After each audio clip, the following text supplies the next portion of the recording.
Hi, welcome to Ratan psychology institute. This is Vijay ఆరిమెల్లి.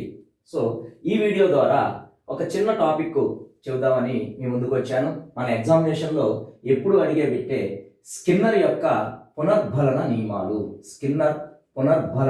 నియమాలు. ఈ video అయిపోయిన తర్వాత నేను మీకు ఒక క్వశ్చన్ అడుగుతాను. ఆ క్వశ్చన్కి మీరు ఆన్సర్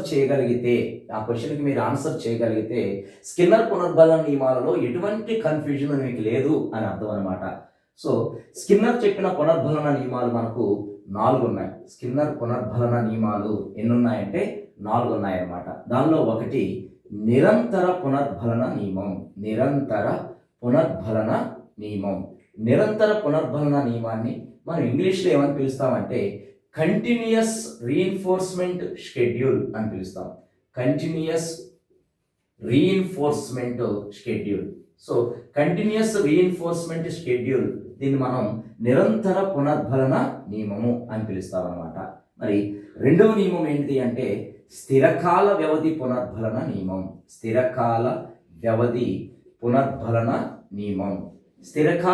పునర్బలన నియమాన్ని ఇంగ్లీష్లో ఫిక్స్డ్ టైం లేదా ఫిక్స్డ్ ఇంటర్వెల్ రీఇన్ఫోర్స్మెంట్ షెడ్యూల్ అని పిలుస్తారు. మూడవది స్థిర నిష్పత్తి పునర్బలన నియమం. స్థిర నిష్పత్తి పునర్బలన నియమాన్ని ఇంగ్లీష్లో ఫిక్స్డ్ రేషియో రీఇన్ఫోర్స్మెంట్ షెడ్యూల్ అని పిలుస్తారు. ఇక నాలుగవది చరశీల పునర్బలన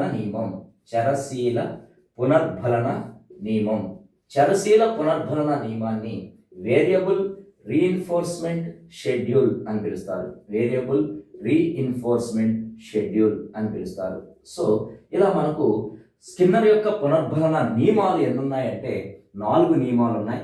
ఎప్పుడు మనకి ఎగ్జామినేషన్లో బిట్ అడిగే అవకాశము ఉంది. మరి నిరంతర పునర్బలన నియమం, పునర్బలనం అంటే మీకు తెలుసు కదా, ఒక విద్యార్థి ఒక ప్రతిస్పందన చేసినప్పుడు మనము ప్రోత్సహించడాన్ని పునర్బలనము అంటారు. మరి నిరంతర పునర్బలన నియమం ఏం తెలియజేస్తుంది అంటే విద్యార్థి యొక్క టెర్మినాలజీ గుర్తుపెట్టుకుంటే చాలు, మనకు నిరంతర పునర్బలన నియమం అనేది అర్థమవుతుంది. గుర్తుపెట్టుకోండి.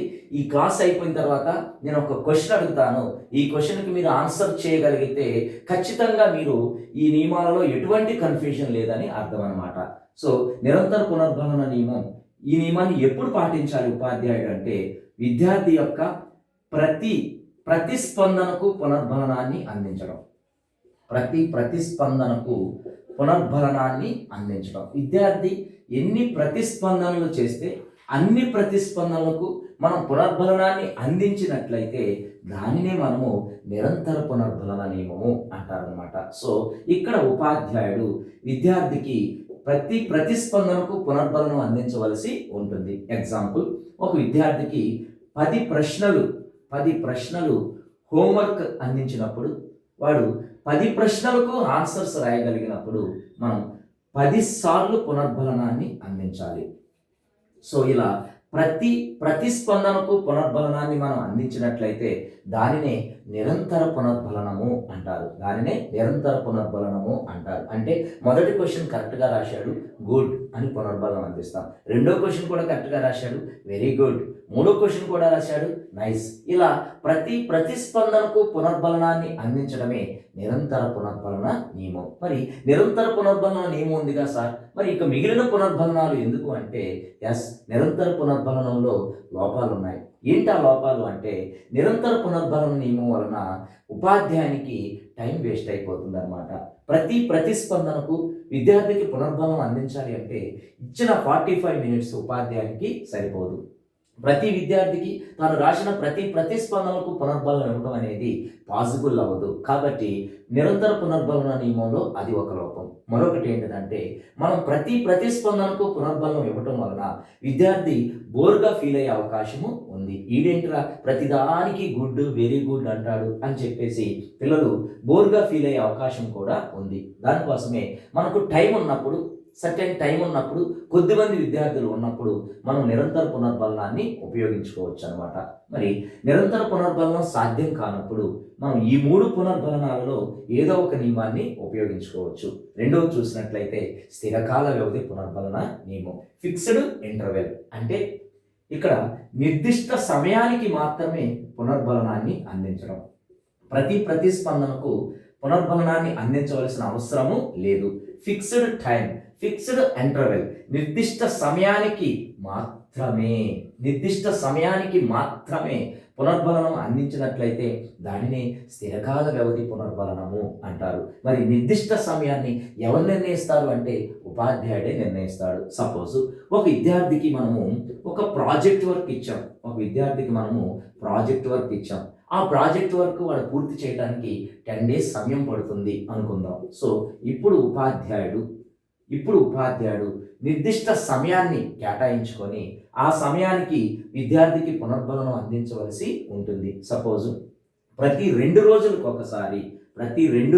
ఒకసారి పునర్బలనాన్ని అందించడం స్థిరకాల వ్యవధి పునర్బలన నియమం అవుతుంది. అంటే ఇక్కడ ప్రతిదానికి పునర్బలనం అందించాల్సిన అవసరము లేదు. ఈ 2 రోజులలో ఎన్ని ప్రతిస్పందనలు కనబరిచినప్పటికీ కూడా మనం కేవలం 2 రోజుల తర్వాత ఆ ప్రాజెక్ట్ వర్క్ ఎంతవరకు వచ్చిందని విద్యార్థిని పలకరించి ప్రోత్సహిస్తాం. Very good. మరలా ఎప్పుడు ఆ విద్యార్థికి పునర్బలనం అందించాలి అంటే మరలా 2 రోజులకు ఒకసారి. ఇలా ప్రతి 2 రోజులకు ఒకసారి పునర్బలనం అందించినట్లయితే దానిని స్థిరకాల వ్యవధి అంటారు. లేదా ప్రతి 5 నిమిషాలకి ఒకసారి, ప్రతి 10 రోజులకి ఒకసారి ఇలా నిర్దిష్ట సమయానికి పునర్బలనం అందించినట్లయితే దానిని స్థిరకాల వ్యవధి పునర్బలనము అంటారు. చూడండి, ఈ రెండింటికి మధ్య వ్యత్యాసం మనం చూసినట్లయితే ఒక విద్యార్థి లేదా తరగతి గదిలో విద్యార్థులు ప్రతిరోజు ఎగ్జామ్ రాస్తున్నారు. ప్రతిరోజు ఎగ్జామ్ రాసేటప్పుడు మరి ఎవరో ఒకళ్ళు తరగతి గదిలో ఫస్ట్ ర్యాంక్ తెచ్చుకుంటారు. మరి ఆ విద్యార్థిని మనము పునర్బలనం అందించవలసిన అవసరము ఉంది. మరి ఇలాంటప్పుడు ప్రతిరోజు ఎగ్జామ్ నిర్వహించేటప్పుడు ప్రతిరోజు పునర్బలనం అందించినట్లయితే దానిని నిరంతర పునర్బలనం అంటారు. మరి అలాంటప్పుడు ప్రతిరోజు ఎగ్జామ్ కండక్ట్ చేసి బహుమతుల కోసం ప్రోగ్రామ్ని కండక్ట్ చేస్తే టైం వేస్ట్ అవుతుంది. కాబట్టి ఇలా వారం రోజులకు ఒకసారి, ప్రతిరోజు ఎగ్జామ్ రాస్తున్న విద్యార్థులకు వారానికి ఒకసారి మాత్రమే బహుమతిని అందించినట్లయితే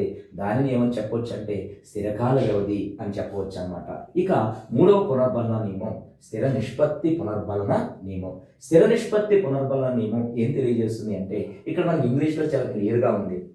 ఫిక్స్డ్ రేషియో అంటే నిర్దిష్ట సంఖ్యకు పునర్బలనాన్ని అందించడం.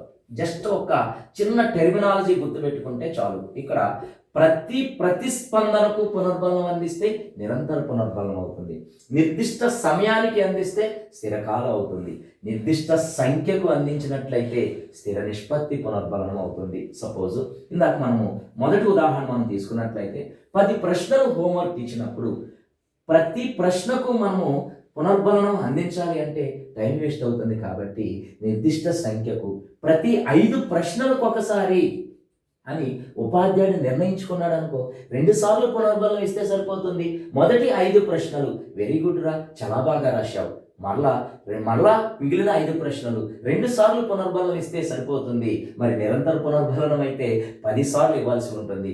ఇక్కడ టైం వేస్ట్ అవుతుంది. కాబట్టి ఇక్కడ ఉపాధ్యాయుడు ఎంచుకున్న పునర్బలన నియమం ఏంటిది అంటే స్థిర నిష్పత్తి పునర్బలన నియమం. ఇలా మనం టైంని పొదుపు చేసుకుంటూ సేవ్ చేసుకుంటూ విద్యార్థికి పునర్బలనం అందించే నియమాలు స్థిర నిష్పత్తి పునర్బలన నియమం, స్థిరకాల వ్యవధి పునర్బలన నియమం, చరశీల పునర్బలన నియమం. మరి చరశీల పునర్బలన నియమం వేరియబుల్ రీఇన్ఫోర్స్మెంట్ షెడ్యూల్ ఏం తెలియజేస్తుందంటే చరశీలము అంటే అర్థం ఏంటంటే మార్పులకు లోనయ్యేది అని అర్థం. మీకు సైకాలజీలో కానీ మెథడాలజీలో కానీ చరశీలత, గతిశీలత అనే పదజాలాలు వచ్చినట్లయితే దానికి అర్థం మార్పులకు లోనవుతుంది అని అర్థం. మరి ఇక్కడ చరశీల పునర్బలన నియమం ఏం తెలియజేస్తుంది అంటే ఇక్కడ నిర్దిష్ట సమయం, నిర్దిష్ట సంఖ్య. సో నిర్దిష్ట సమయానికి మనం పునర్బలం ఇస్తే స్థిరకాలం అన్నాం, నిర్దిష్ట సంఖ్యకు పునర్బలం ఇస్తే స్థిర నిష్పత్తి అన్నాం. కానీ అస్థిర కాలానికి, బాగా గుర్తుపెట్టుకోండి, అస్థిర కాలానికి అస్థిర సంఖ్యకు పునర్బలనం అందించినట్లయితే దానిని మనము చరశీల పునర్బలనం అంటాం. ఇక్కడ టైం ఫిక్స్డ్గా ఉండదు, సంఖ్య కూడా ఫిక్స్డ్గా ఉండదు.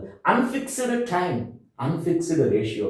అస్థిర కాలానికి అస్థిర సంఖ్యకు పునర్బలనం అందించడమే చలశీల పునర్బలనం యొక్క ఉద్దేశం. అంటే ఇక్కడ ఈ ఉదాహరణ తీసుకుందాం. ప్రతిరోజు ఎగ్జామ్ రాస్తున్నాడు విద్యార్థి, మరి ప్రతిరోజు బహుమతులు ఇవ్వాలి అంటే మనకు టైం వేస్ట్ అవుతుంది. కాబట్టి స్థిర కాలాన్ని ఎంపిక చేసుకున్నాం. అంటే వారానికి ఒకసారి బహుమతులు ఇవ్వటం. అంటే సోమవారం బహుమతులు అందజేసినప్పుడు మరలా ఉపాధ్యాయుడు ఎప్పుడు బహుమతులు అందజేస్తాడంటే మరలా సోమవారమే బహుమతులు అందజేస్తారు. మరి ఆ సోమవారం ఈ ఉపాధ్యాయుడికి ఆ రోజు ఖాళీ లేకపోవచ్చు.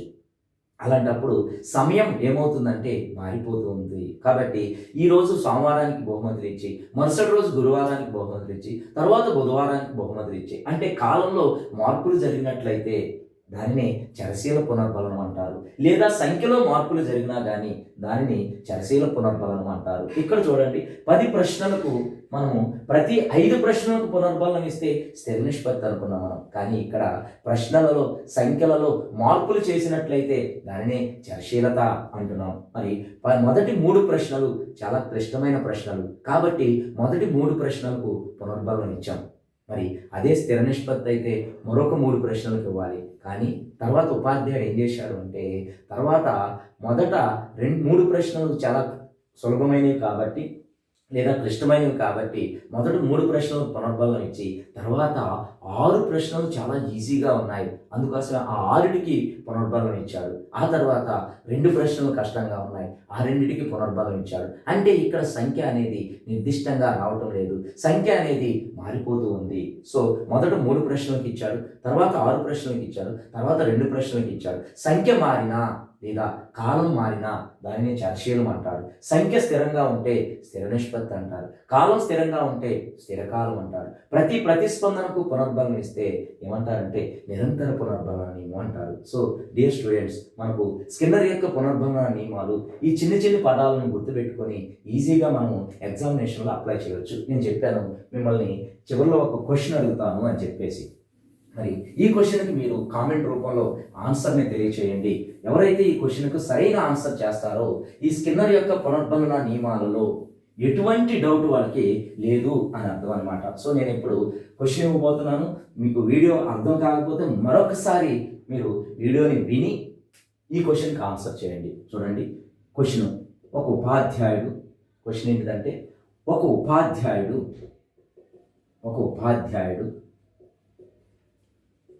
వారానికి ఒకసారి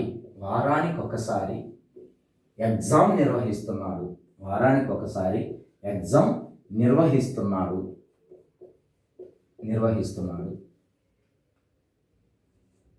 మరి వారికి ప్రతి వారానికి ఒకసారి ఎగ్జామ్ నిర్వహిస్తున్నాడు. వారికి వారానికి ఒకసారి బహుమతులు అందజేస్తున్నాడు.